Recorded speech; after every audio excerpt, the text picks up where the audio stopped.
Have you watched, Mr. Jordan, any of the Club World Cup? No, Have you tuned in? I wasn't going to watch any of it at this stage in terms of some of the rubbers that are there, any more than I was hugely interested in watching England beat Iran 6-0 in the World Cup. I mean, if we're going to discredit things, we should look at the whole thing per se and how big teams and small teams get into these competitions and what it does for them. But no, I haven't watched Bayern Munich beat Auckland 10-0. 10-0, Martin. I mean, you know, Infantino has been telling us you don't want to miss this. This is going to be terrific. Are we any the wiser to what this competition really is? I mean, can you really market yourself as the best against the best, but in the same breath you've got a 10-0 opening game? Well, I don't know what to make of it really, because I think that if you look at it from let's say I was a manager of one of the clubs, one of the big clubs, I wouldn't be in favour of it, you know, because the players are not getting any rest.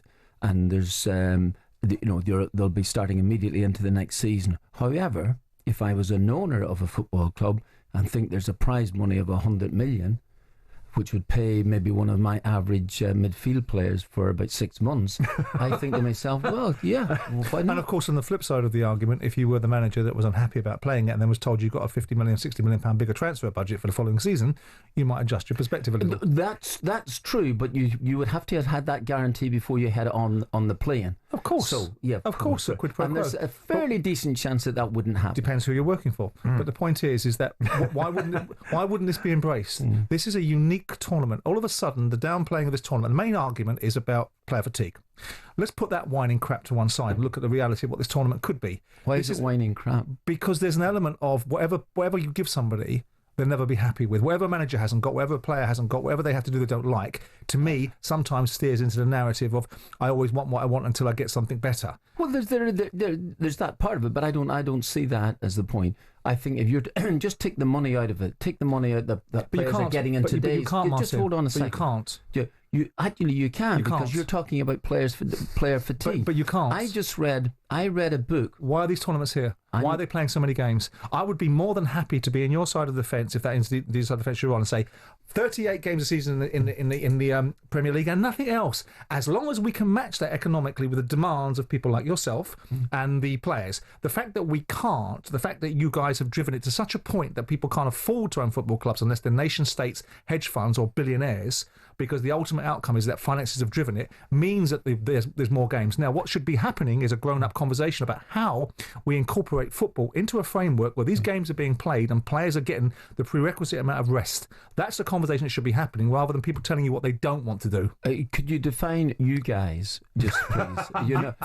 Football managers, football managers, players only get paid what the club are going to give them, and players eventually only get paid. The market dictates that. Well, and the circumstances of the market. But they have to go to a certain club, and then they have to get.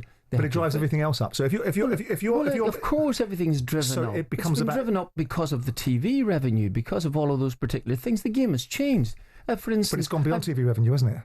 Well, in what way? Because how many football clubs are making money?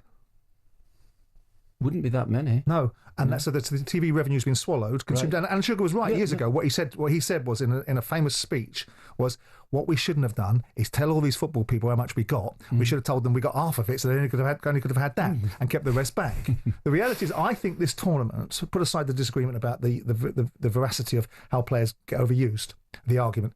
It is a meeting of the best. Yeah, okay. When England went to the World Cup, we beat Iran 6-0. Was that competitive? No, it wasn't. But it's not a meeting of the best versus the best before you say that, Simon. It's not. But in its constructs, it's supposed to be. Bayern Munich 10, Auckland City 0. Sure, but when Auckland City had a forklift truck driver, a fizzy drink salesman, real estate agents, and a warehouse manager. So with respect, that ain't the best versus the best. And that was just the backroom staff. That was the backroom staff. Assuming we're running the same argument for the Champions League for young boys and teams like that, are we?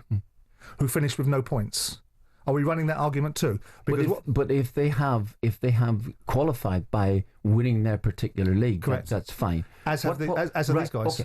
Yeah. What I'm saying is this here: that there's a tournament at the end of the season. It is now there's 32 teams in it. They're looking to expand it to 48 teams. It's going to be. Are they? Do you know they are? If the competition is a success. Now, I don't know whether it is going to be or not. In fact, I think I said this to you before, once. I don't actually, as a manager, I don't mind the travelling. I actually like to see parts of America that I haven't seen. But isn't it before. fascinating to the principle where teams from different hemispheres, specifically the South Americans, the best of the South Americans playing the best of the Europeans in a competition? And I get the argument. I understand the argument, which is ultimately too much football, too many times players are being asked to go to the well. We know the reasons for that in part, but we can disagree on that. But the principle of this tournament actually should be good. It should be the very best in the world of football, which is a global sport, playing against the very best. And you're going to get these rubbers like the Auckland team that get $2.5 million for turning up, right, which is their budget for the next 10 years, quite frankly. But they get that benefit, and every other poor bugger in the Oceanic League gets no money, and it makes it even more difficult in their leagues. But the principle of it is that Bayern Munich could play Boca Juniors in the final.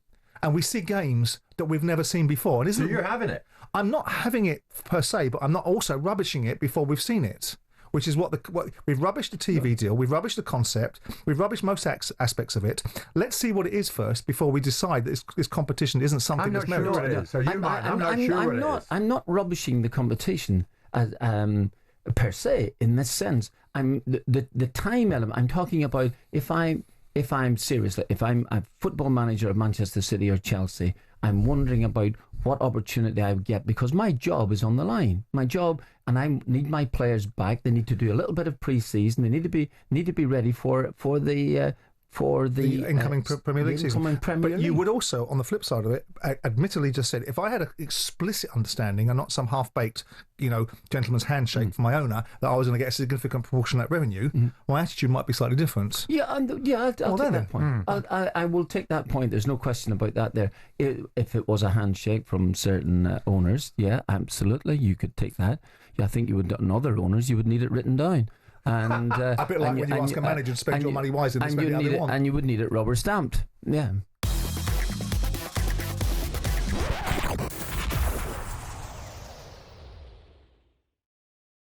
There's one that took me by surprise somewhat. Gennaro Gattuso, Martin, in charge of the Italian national team now going forward. Gattuso, little firebrand in midfield. By God, you remember him at Rangers and then more recently at Milan. Yeah. And now he's in charge of the national team. Remember the altercation he had with Joe Jordan years ago?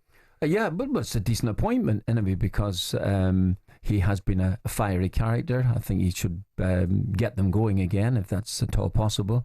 Italy I just think they're bereft really at this minute of real proper talent, which is surprising really for a country so brilliant. Yeah. But so I think he will. I think he'll get a bit of passion about them again, and hopefully they can compete again. We'll hear how that's gone down actually over in Italy. We're going to get the view from out there very shortly on Gattuso. Rangers fans will remember him. My goodness, remember the altercation he had, Simon, when Harry's Tottenham were playing Milan and Gattuso and Joe Jordan squared up at the side. I had an altercation with him once over a sunbed in Spain because he lived next door to my best mate. And we had an altercation, an argument about it. I like this appointment because it feels like a bit like Craig Bellamy for Wales. It's somebody that's going to get in amongst them. We know that they've got limited resources right now. We know that Mancini, because we were talking to Daniela Fisichella last week, the Italian journalist, suggesting that there was a whole raft of things that were wrong with Italian football. That Mancini was saying we've got to broaden our net. We've got to start naturalising people from other parts of the globe that might have some Italian heritage because we ain't got enough talent coming through, which is a curious thing. But what Bellamy's got is the same problem with Wales. And I obviously see the fact that Wales aren't Italy with the heritage and so on and so forth, but he's got a principle in Wales, which is we're in a second-class citizen. It's a great comparison. We go out there and we fight and we play for our country, and that's what Gattuso, I would imagine, will embolden the Italians. Who won the Battle of the Sunbed? What actually happened? He did. Were you on Gattuso's sunbed and he came over to get it back? Or? Yeah. There was a sunbed sort of standoff and next to a pool in Puente la Mana, and I was there and I felt it was mine and he felt it was his, and he lived there and my best friend lived next door to him, and so I had no real right to be sitting on his sunbed or actually arguing about the fact there was a sunbed there in the first place. But I found it incumbent upon myself to do so. You're a brave man taking him on anyway. Yeah, but he's about up to my knee, isn't he? Do you know what? I remember a thing, but Gattuso was playing for Milan, and we were playing them in the San Siro, Celtic in the Champions League. Yeah. And at the end of the game, as we were walking off the pitch, just as we're getting into the tunnel, the referee goes and asks for Gattuso's shirt. Extraordinary. I went ballistic. Did you? Absolutely. Yeah, that's not right. It's ridiculous. Yeah. Yeah. Absolutely ridiculous. Gattuso's a player. What does ballistic look like in your world? It's very large. Very, very large. I just thought you can really go for it, Martin, when you lose it. Well, I mean, I think the referee was right out of order. You know, he could have waited another 15 minutes and then sneaked into their dressing room and sat down and had some tea with them. Did he get the shirt? Yeah, he did. Naughty. Very Did you want naughty. it then? The answer is no. I would reckon you could get going a bit, Mark, when you have to. I wouldn't physically win that many battles. You know, I would lose a lot of those there, but it doesn't mean that I wouldn't go down. You weren't verbally fighting. I mean, I'm on dodgy ground as it is this morning with Martin, so I may as well carry on that ground. You're still a bit bitter with what happened to you at Forest as a manager, aren't you? That's gone, man. No, come with me on this. Come with me on it. No. But have you got wise to that one now? No, it's not. Yeah, if you're looking for an answer, yes, I am absolutely. So and that was honest, and I respect that honesty. Yeah. And the reason I was asking you, because it segues beautifully into this, is a no more bitter person than a manager's scorn. Conte over the weekend. Probably not. Antonio Conte over the weekend. The reason I'm asking is that Daniel Levy, Tottenham, Ange, and we all know what's happened on that. Conte over the weekend. I arrived at Tottenham in November with the team 9th in the table. In the first year, we beat Arsenal to the Champions League spot for Tottenham. You must understand, qualifying for the Champions League is practically the same as winning the Premier League title. This was him talking to Sky Italia at the weekend. And he said, remember at the end of the game with Norwich, there were celebrations in the dressing room. I called my staff over and told them, we better not get used to this kind of celebration, meaning we shouldn't be celebrating Champions League qualification as if it was a Premier League title. We were accustomed to celebrating very different things. In other words, Conte's a winner. I don't celebrate qualification for the Champions League. I only celebrate when we win something. Right. And of course now Daniel has got Champions League football next season with Tottenham because he won the Europa League under Ange, who's now gone. Interestingly, back in 2023, Daniel Levy spoke to Bloomberg on dealing with difficult characters like Mourinho and Conte towards the end. This is good. You know, I had a good relationship with both Jose and Antonio. They're different, and you know, as I said to my fan forum last night, I said to them, you know, I made a mistake. Right? Mistake. They are great managers. They were just not right for this club, and you know, the way they want to win is different, really, for how we need to win. What does that mean? They're proven winners. They've won before. What does that mean? I think there's a couple of things. I think our style of football that our fans crave for is we want attacking football. And if that means winning 4-3, then so be it. Whereas I think their style of football is, you know, they don't mind being defensive and winning 1-0. And we were in a situation where we were so desperate to win. I think at that moment in time, when I go back, you know, 4 or 5 years ago, I think we would have taken any way of winning. But we didn't win. And therefore, when you don't win, you get a very disgruntled fan base. See, even Mourinho in recent times, Martin, has had a little nipple at Daniel on this. For Mr. Levy, says Josie, the millions that the Champions League gives him is the best news for him. For the fans, for the players, it's a title. We want different things. Conte and Mourinho are both saying Daniel wanted different things than they did. Okay, well, let's go back to Conte first of all, and that comment that he made about in Norwich. I assume that was the day that they made it into the Champions League. Correct. He started in November, and they were 9th or 10th or 11th or whatever it was. To get into the Champions League that particular season, when you've come in from 9th, that is cause for celebration. I'm sorry, it is definitely cause for celebration that particular season. You should celebrate that. You shouldn't be turning around to your backroom staff and saying, look at those boys, as if to say they're not real winners. You have actually won something. Then the following season, then you can go and push on then if you want to go and win the title, and Tottenham are bereft of that for a number of years. So what I'm saying to you is I don't agree with that. I think that if I'd stepped in at Tottenham Hotspur and taken them from 9th into the Champions League that particular season, I would have been celebrating in the dressing room. I would have been. You would have been. This idea that you don't celebrate because you're a winner, I'm not getting that. And at the end of the day, Conte actually left the football club. You know, he did like I did at Aston Villa. He threw the toys out of the pram, which is an eternal regret of mine. That's more a regret. That's not bitterness, but that's my point. But here, in terms of Daniel Levy speaking about this idea about winning, you have to win.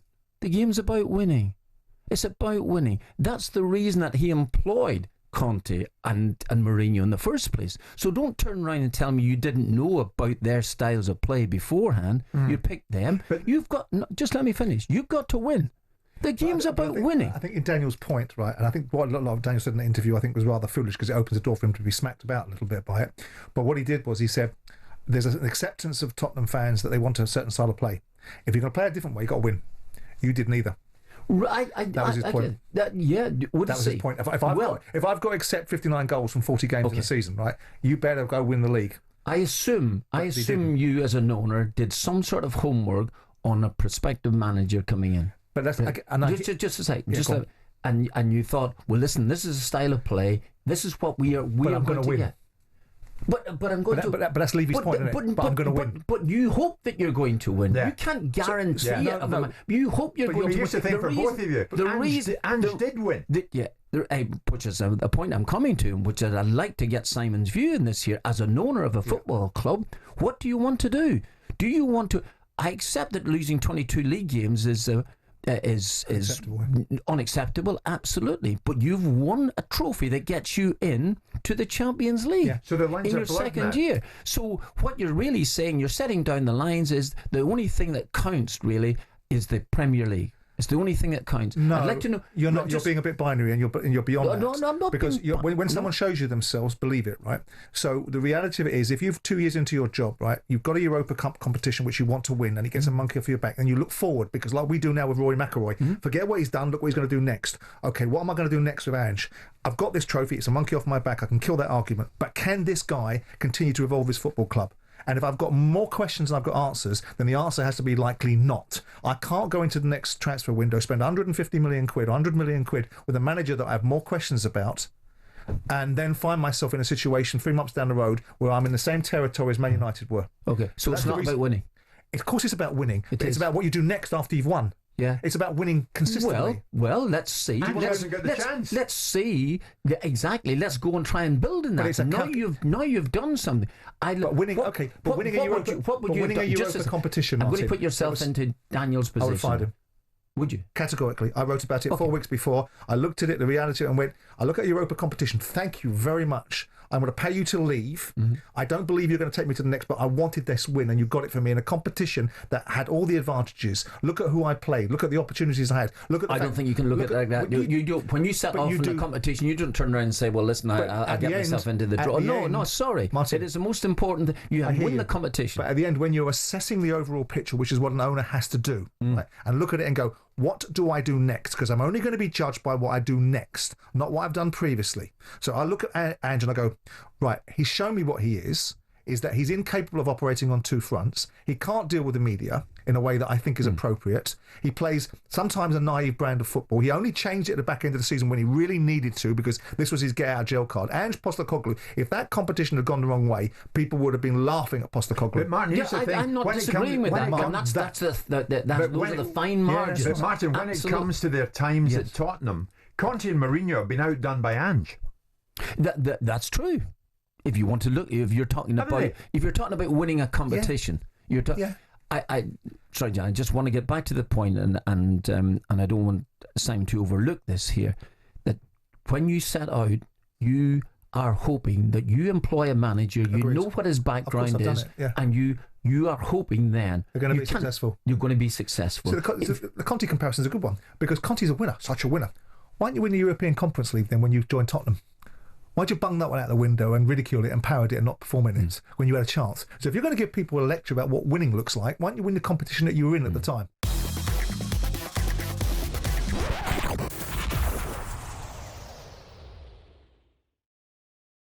Ange Postecoglou at Celtic, he won everything. He was so used to winning. He had a wonderful time there.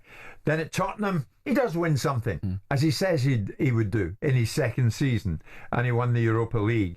Now we hear Al Ali in Saudi Arabia have made contact with his people about becoming the next manager, should they wish to make a change. Do you think, where's your mind with Ange? A European winning manager and someone who wins a trophy everywhere he goes. So is Ange, is he stock more deserving of a job in Saudi Arabia than maybe some other people would be? I really don't know that, Jim.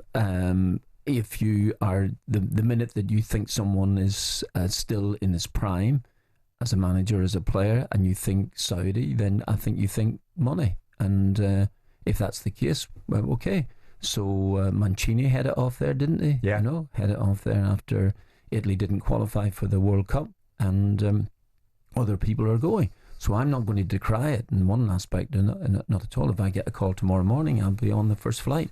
Would you? So, well, I'm, yeah. But yes. For the money? Of course. Yeah, absolutely. But the Martin O'Neill that leaves Aston Villa. Right. For your own volition, with regret attached to your subsequent knowledge. Would that Martin O'Neill have decided at that point, oh, actually, I think I'll go to Saudi to a substandard league because it's going to give me a big bag of money? No, you're absolutely right, Simon. I wouldn't have done it at that particular stage, But no. So Postecoglou then is in that same space then, isn't he? He is very much in that same space, yes. And I would be surprised if he didn't get a job in European football. I would be. Premier League? The Premier League. I haven't studied it well enough to find out who's having a battle with their chairman, or owner of a football club, and so I haven't really thought it out. But yeah, Simon, say you're still the owner of a Premier League club, and unlike Palace, your former club, they've won something this season, but say your club at the moment, you haven't. Yeah. But you've survived to fight again, to go again in the Premier League season. Is he a survival manager? Is he a manager that keeps you in the Premier League? Well, he did his very level best to keep a side in the Premier League in Tottenham Hotspur by missing out the relegation spaces because the other three teams were so crap beneath him. Do you interview Ange? Well, I'm very conflicted by going from somebody that really liked Ange Postecoglou a couple of years ago and really thought that his attitude, outlook and disposition was refreshing. I like Antipodeans, I like their outlook, I think it's very to the point, to someone now that does what everybody else does, which is pivot on a sixpence and suddenly go from someone being a hero to a zero. But I find it difficult to find any confidence. So if I was owning Crystal Palace now, knowing that Crystal Palace wasn't, with the exception of the FA Cup, wasn't really likely to win more things unless I was going to go after it financially, then I wouldn't look at Ange Postecoglou as my antidote. And I don't think one of the top six sides are going to look at Ange Postecoglou as an antidote. And I don't think one of the promoted sides are going to look at Ange Postecoglou as an antidote. It's one thing going into Celtic with respect to that league and winning things with Celtic. It's another thing going into the Premier League and trying to fulfil a variety of different functions for whichever club you go to. If you're going to a top six side, you've got to win something. Well, I don't think Liverpool or Manchester City or Arsenal are going to be employing an Ange Postecoglou anytime soon. We've seen the situation at Tottenham, who were an aspiring football club, and whoever's fault it is whoever's fault it is, right? And there's a series of people, a lot of fathers of that particular set of problems. Yeah. But also, you look at a club that's going to get relegated or in a relegation zone or challenged. I wouldn't see Ange Postecoglou fixing Everton the way David Moyes did. Right. Okay. You go with that, Martin. So it's going back to winning football matches. That's what. And Simon said that he was a fan of Ange's to begin with because of his methodology as much as anything else. His idea, some of the things he said, some of the things he said, and the idea that he wanted to play attacking football. He wanted to play a high line. He wanted to do all of those things, which is very, very commendable. I got back to the very, very point you're talking about here. Got to win. And I'll put it to both of you: is Thomas Frank an upgrade on Ange? Oh, that's not. That's beyond fair. Thomas Frank has done a phenomenal job at Brentford. Really, but that's the question: good. Is he an upgrade? Only time will tell. Like everything else, I can't read into the future. But Thomas Frank if you're asking me, has Thomas Frank deserved the opportunity to manage a bigger club than Brentford? If that's the case, what he's done at Brentford, I would suggest yes, that he has earned that right. We'll see if he goes and wins a big competition for Tottenham Hotspur and have better results in the Premier League, then you would have to say, well, that's right, but that's in the future. Would you have gone in the Thomas Frank depends direction? I would have gone in the Glessner direction. I'm sorry, Crystal Palace fans, but I would have gone that way. But it's a difficult one to contextualise about upgrade because they've won something, but Brentford have finished above them in the league, and it becomes by which metric do you measure this upgrade? Clearly, they think it's an upgrade. Otherwise, Ange Postecoglou would still be in the job, and this fella wouldn't be. Yeah. But the truth, and it's a very easy answer to give, and both of us are giving it. We'll find out. Again, it's by what metric. If you want your team at the upper end of the Premier League at all costs, then the answer probably is yes. If you want them to win something again, I don't know. I don't know.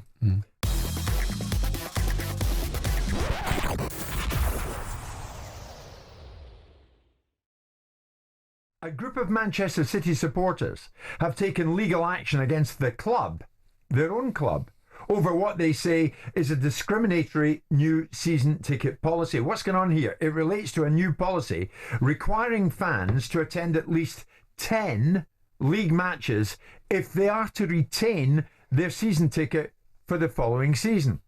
Some of you might think, oh, I want to know more on that. Some of you might think, well, what's wrong with that? So what is wrong with that? Chris Neville of Trade Union Blue Group joins us live. Chris, you're a Manchester City fan. So why are you suing your own club? Well, we're not suing our club. We've sent a legal letter from our solicitors, Lee Day, who are a human rights and trade union law firm. Essentially, we believe that this ticketing policy is in breach of the Equality Act. There are lots of groups that could face issues and be unable to meet this minimum 10-game in-person attendance policy, including, for example, pregnant women, people with cultural commitments, and then also there's people that have shift work and precarious work. We know that the fixtures get changed quite a lot these days to accommodate TV. The club has historically had a minimum usage policy, and it's still got a minimum usage policy of 16 games and allows you to transfer those tickets onto the ticket exchange and get a cut of your season ticket back. So we're a bit concerned that this is another move by the club to kind of get rid of season ticket holders and get increased match day ticketing revenue. I know Samuel will come in this, Chris, but just in the passing, sometimes when I've watched the odd Man City game at the Etihad, you can see empty seats. This is a way of getting over that problem, is it not? The club don't want empty seats. They want people to fill those seats. And of course, if this is a policy by way of which they can help do that, then it's a good one from the club's point of view, is it not? So we don't really have any argument against filling seats. You know, like I said, the club has got 2 minimum attendance policies. It's got the 16 game that you have to use your season ticket for out of 19, and then it's the 10 game in person. So, you know, why can't they just keep it as is, say that it's 16 games? Generally, you get, you know, that's fair enough. There was a game last year, me and my partner who got the game together, we had COVID. So we, you know, that was a derby. We were gutted to miss that, but we tested positive for COVID, so we couldn't go to that game. So we still would have met that 16 game minimum. We would have been on 18 games. So we just think it's quite unnecessary, really. And the problem is that the club is saying that people can phone in and write in and they'll get exemptions, but we're hearing differently. We're hearing that people, when they write in, are being told to downgrade their season ticket to what's called a Flexi Gold season ticket, which is kind of, you know, a season ticket for the new era, really, where you pay by the game, and it fluctuates based on the price of the game, and it's also very hard to get your season ticket back. So, you know, people could, you know, a woman could have a child, not be able to meet that criteria, and then lose her season ticket. And it's currently very hard to get a season ticket if you don't already have one. I mean, the club is trying to help you around this, Chris. We have a statement from Manchester City this lunchtime. We understand that some fans might find it difficult to attend 10 matches in person. We encourage everyone to see how things go for the first few months of the season, but if you find yourself missing matches or facing challenging circumstances, the Access team are on hand to help. You don't believe that, do you? Well, it's not what we're hearing from other City fans who've got in touch with us and other groups that we've been organising with recently. We are hearing that when they phone up, the answer they're given is to downgrade their season tickets to a Flexi Gold season ticket. I think Manchester City will probably deny that, Simon. Or they probably will. What a sad state of affairs that the owners that have taken your football club to the most ridiculous heights and have invested so much money are now being distrusted by their fans. I mean, it wasn't so long ago this team were playing Chesterfield. Look, the reality of it is the fans are entitled to their view. The club are entitled to theirs. Whether they're going to take any legal action against the club that's got more resources than anybody and has proven most instances when it comes to legal reactions to things, they have the measure of most people. Look, it's a balancing act. I don't think football clubs are trying to get rid of fans or season ticket holders because they've got 37,000 season ticket holders. Most clubs have got a significant proportion of season ticket because it's guaranteed revenue. What they're doing is, tragically, whether fans like it or not, they're looking at concessions, they're looking at various things and saying the lifetime value in terms of what people spend inside football stadiums from concessions above 65 and from younger participants is not the same. And we're trying to put a squeeze on that because everything is about generating income, whether you like it or you don't. That's the reasons why you're strutting around having dominated English football for the last 10 years, not because your fans were wonderful fans, which they are, but because the owners put more money in God into the football club and they're commercialising the business, and part and parcel of that is how they handle season ticket holders. Unfortunately, it's the reality of the world. However, if you're buying a season ticket, I think you should have the choice of what you do with it. I agree with that too. You should have the choice. You know, I mean, and Chris has made the point there about when you buy your season ticket, then the matches change. They change to different times. They change to different days and things like this here. So overall, if you spent your hard-earned money buying a season ticket, I think that you should be entitled to use it. I agree with that. And the clarity should be that Man City spell it out how they're going to deal with that. But I'm disappointed to hear somebody that enjoys supporting a football club that has been bankrolled by people. And I'm not suggesting their motivations have been entirely just because it's Manchester. They did it for their own motivations. So you don't trust them now. No, you hope that there's some sort of compromise can be reached. Chris, let's pick up on Simon's point. You've had it good for a very long time now, haven't you? We have, yeah. I don't think anybody's disputing that, and I have to say I agree with most of what's been said there. You know, it does feel like we are becoming increasingly commodified as fans. And you know, I'm 40 years old. I've had a season ticket for 30 years. I remember I was there when we got relegated to the third tier away at Stoke. I was at Wembley when we came back up against Gillingham, and you know, there is an aspect really that you feel that the club's losing a bit of its soul, unfortunately. And you know, it's not just this that we've been doing. By the way, we did organise protests alongside the 1894 and MCFC fans food bank support last year against other ticketing policies, including bringing Viagogo on board and having 9 official resellers. And we managed to get a price freeze on season tickets, and indeed they put a price cap on match day prices, and they're really good victories that we're very proud of. But we're not just going to sit by whilst they go for some of our most vulnerable fans. And our issue is that you shouldn't have to ring up for an exemption. If you've got a blanket policy that affects so many people, then let's scrap the policy. Let's have some meaningful dialogue with us and the other fan groups about how we fill the stadium. One of the groups we're doing it with, 1894, they're an atmosphere group. That's what they live for. That's what they do. They don't want to see empty seats. So we just want them to reconsider this and scrap this policy, really. Reconsider it and scrap it. You want them to scrap it. You've engaged the law firm Lee Day to ask the club to review the policy. I mean, it's a pretty sorry state of affairs, is it not, Chris, when you've gone to those lengths regards your club? Absolutely, it is. We'd prefer not to be doing this. We just want to go to the game and enjoy it and have a day out with our friends and family, have a couple of beers. But unfortunately, we feel that there's no other route to go down. And we're very grateful for the Lee Day Law for Change, who provided the funding for that. And we're still waiting on an official reply from the club. Let's put it to the test. Simon, say it's your club and you're still at the top of that club, being a former owner, but say you're the owner who's in receipt of Chris's legal letter. What are you thinking? Oh, if I'm a Middle Eastern consortium, my knees would be knocking. Look, bring back Peter Swales. You want globalised owners around the world. This is what you get. You can't have all the upside, and when you've got some downside, you don't like it. I agree in principle that if you buy a season ticket, within reason, you should be able to do what you want with it. It's your money, it's your choice. The flip side of the argument is, why do Manchester City want to do this? Is it because there are lots of people that aren't turning up? Nobody really wants to, and I certainly wouldn't want as an owner. And as an owner of Crystal Palace, it was my football club. So I was a fan of that football club. With due respect to the Man City board, they've become fans of a football club, but they've used it as an investment vehicle for brand washing. right? And Man City have been the beneficiaries of that. So let's get it right. So you want these kind of owners, you want all their money, and when they do something you don't like, you don't want that. I'm afraid that's not how the world works. You get the benefits of things, you have to take some of the disadvantages of it. But there must be a reason behind it, and it isn't just about eclipsing season ticket holders and making everything about the latest vogue, which people have alighted upon, which is it's all about tourism. It's not all about tourism, because there's a significant proportion of football clubs that rely on the reality of a guaranteed revenue stream around season ticket holders, but they are after the lesser spending ones. And by the way, people are suggesting that concessions over 60, when most people are working to 65, are ridiculous anyway. Moving with the times. There is a problem here, Martin, when it comes to Manchester City. You're aware of the figures, of course you are, Chris. I think 5,000 season ticket members attended less than 10 matches last season. 3,000 attended less than 3, and I think 1,000 season ticket holders didn't even show up.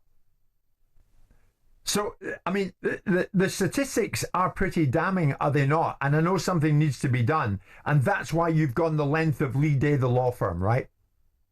Yeah, I mean, that's what the club says. Those are the club's figures. I mean, I think a bigger issue Do you not believe your own club, though, Chris?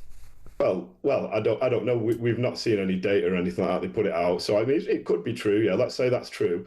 We believe a bigger issue for empty seats has been the pricing, and thankfully the club have now issued on the pricing. And I just want to address one more thing. I think the idea that we, as lifelong City fans, should just put up and shut up and accept the bad stuff that happened to us, it's not the case, and especially it's not the case for us. We're a fan group that was formed by trade unionists, and we're used to try to take action and fight for our rights and fight for what we hold dearly. Yeah, I'm well versed with what trade unions attempt to do.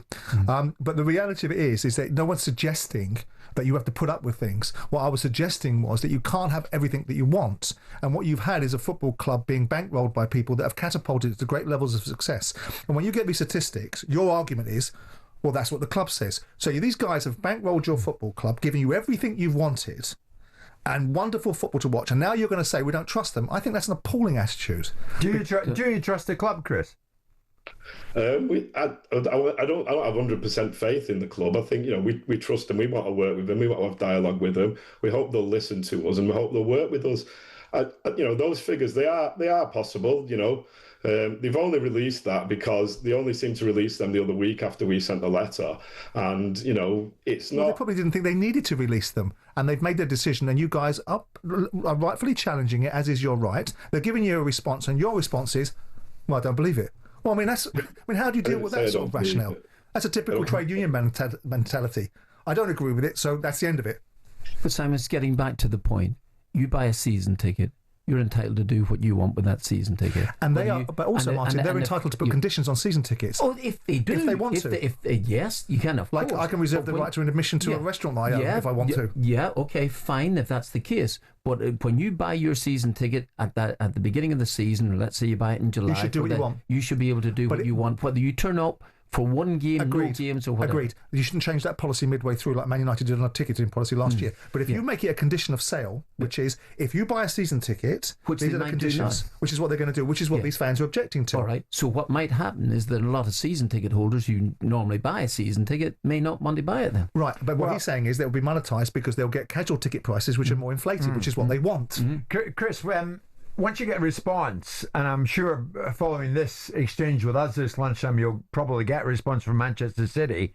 Come back on and we'll tell us where it's going, shall we? Shall we do that? Sounds great, yeah. Okay. Chris Neville from the Trade Union Blue Group.